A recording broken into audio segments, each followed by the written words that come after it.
There is something not normal about this terrain.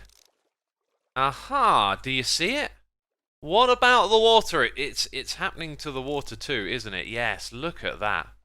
This, my friends, are the Wavey Leaves and the Wavey Waters resource packs, and they are a part of Vanilla Tweaks, which is a resource pack picker where you can bring in subtle changes and variations to the Minecraft game.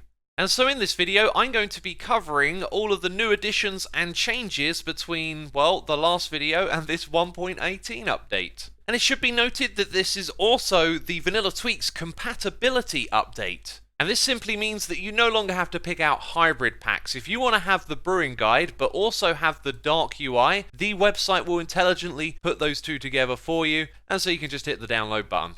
And I guess for those of you that are new, let's do a quick tutorial. At the top here, you can pick which version of Minecraft you're selecting your choices for.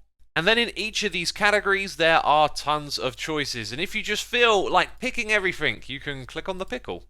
And as you can see, the website will point out if you have any conflicts. For example, you can only pick one of these packs, and you can also rearrange their order over here in the side. And so it's a pretty simple concept. You go through and pick out the changes that you want, and when you're done, you come over here and you download it, you get the file, and you put this in your resource pack folder.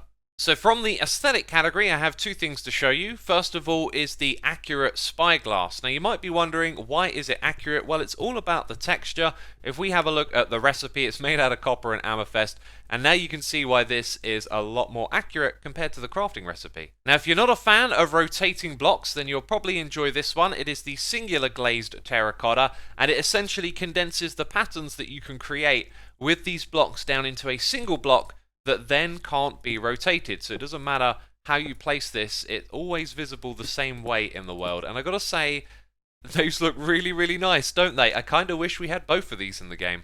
Next up, we have two from the utility pack section, and both of them are related to the amethyst geodes, and you can spot them quite easily. So when one of these is at its fullest stage of growth, it'll display the exclamation mark above or under or even to the side of it. And the other change here is the budding amethyst block. It now has an outline around it, which makes it much easier to distinguish among the other amethyst blocks, so you won't accidentally go and break one of these precious blocks. And from the GUI section, we have an interesting change for the game rules. When you're creating a new world, it'll actually display the name of the game rule as it appears when you interact with it inside of the game. And just to jog your memory, this is what it normally looks like. Rather than saying what the game rule is, which you can see when you hover over, it gives you the description of, which sometimes I find a little confusing as I'm very used to seeing the game rules. So this is the sort of pack that I would use myself. From the unobtrusive category, we have the return of the no beacon beam. I'm not sure why this got removed, but it has been put back in. So this is an active beacon right now. And I've gone and put an ingot inside of it and selected speed, and you can see that it's working, but we don't see the beacon beam. And the next one is the no spyglass overlay, which does exactly what it says on the tin. It allows you to zoom in like normal with the spyglass, but you don't get that overlay around the edge of the screen. And alongside this option, there is also the translucent spyglass overlay. So if you want to compromise a little bit of both, you can have the border, but as you can see, the edges are transparent. From the 3D category, we have two things that are rather visible in this area right now. The first one is the glow lichen. When I get close on it, you can see it's now actually like a 3D block. And the second one over here are these chains. They're very, very subtle, but they are indeed now 3D shapes rather than just textures. And they really do look absolutely terrific.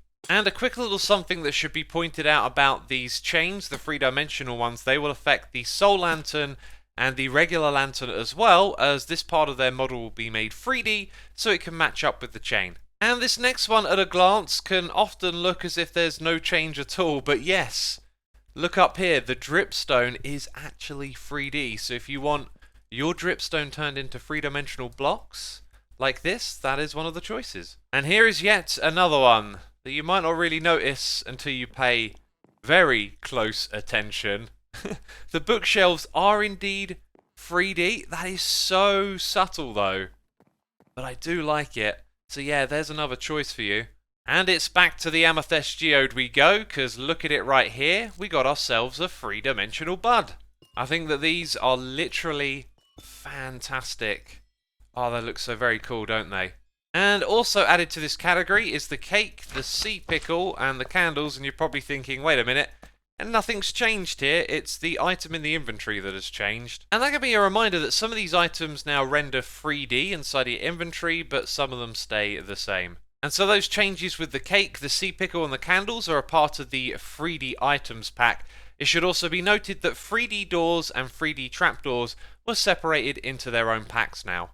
In the connected textures section, we have the connected polished blocks, which connects these three together so that you can have the border expand around several blocks. The one that's been added here is polished deep slate, as it's a similar texture to these ones, and now you can actually connect them together with this resource pack. And now for the retro section, where you can have the pre-1.18 strip dark oak. So you may remember this texture was adjusted recently before the release of 1.18. And subsequently, if you're playing in 1.17, there is a pack that adds darker stripped dark oak. So if you want the 1.18 texture in 1.17, you have that option.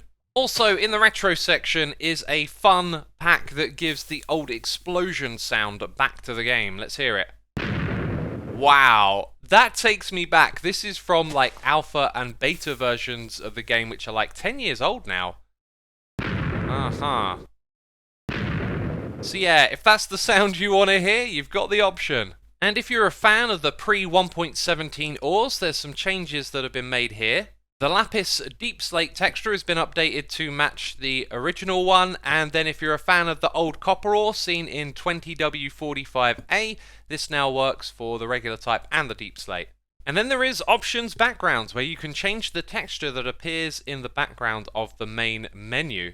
These ones highlighted here are new additions, so all of those selected and these three down here have been added. And there is now quite a lot to pick from. There's tons of options here, but also a new addition is this no dark overlay. So if you don't want the background to be darkened like these ones are, you can also select this and then the textures appear brighter. And just in case you're wondering, here's what it looks like. It really is quite bright. Maybe the prismarine was the wrong texture to select, but I would personally probably stick to having it darkened. And you saw this menu a second ago, so if you want to skip back and play Spot the Difference, well, I'll point it out. It's the logo up the top here. It's the one from Bedrock, because we're looking at the parity changes you can choose. So as well as the logo from the main screen, there is also the pistons, which are different in Bedrock Edition. They have these beefier arms, I guess you could call them, and there is now a pack to change the model and to make it like it is in Bedrock Edition. And now onto the fixes part of the website, where tweaks and changes that are very minor can be selected. As you can see here, there is a slight adjustment to the cocoa bean texture. There is also an option to slightly adjust the pixels of the redstone wire texture just so it looks more connected. There is also what's known as Z-fighting, where there's like texture conflicts, and there is a fix for them on cats as they have this Z-fighting in their texture. And if you're a fan of the pebbleless dirt texture pack, which takes out the little pebble from the dirt, it wouldn't have done it when you converted it to a path block. But the fix here is that that pack will now remove the pebble as well. And then we have slimes which emit particles, and if these particles look a little nicer, that's because they're getting them from the texture of the slime block as opposed to the texture of the slime ball. And this is one of those impressive changes where once you see it, you're like, yeah, they should really use the other particle. This just doesn't quite look right. So those are all of the new changes and additions, and don't go anywhere just yet. I wanted to let you know that the Vanilla Tweaks is an active community on Discord that you can join and participate in. And also a big shout out to the team, Andre, Stridey and Grant, for everything they're doing here. And to these peeps who have been helping out with the development of Vanilla Tweaks as well. And lastly, a shout out to Ancient King G, who made these wavy leaves and wavy water packs possible. And so, leave a like if you enjoyed this video, subscribe if you want to catch future Vanilla Tweaks update videos from me, and last of all, maybe click one of these videos on the screen, as YouTube reckons you'll probably enjoy them. That's it, thank you, bye bye!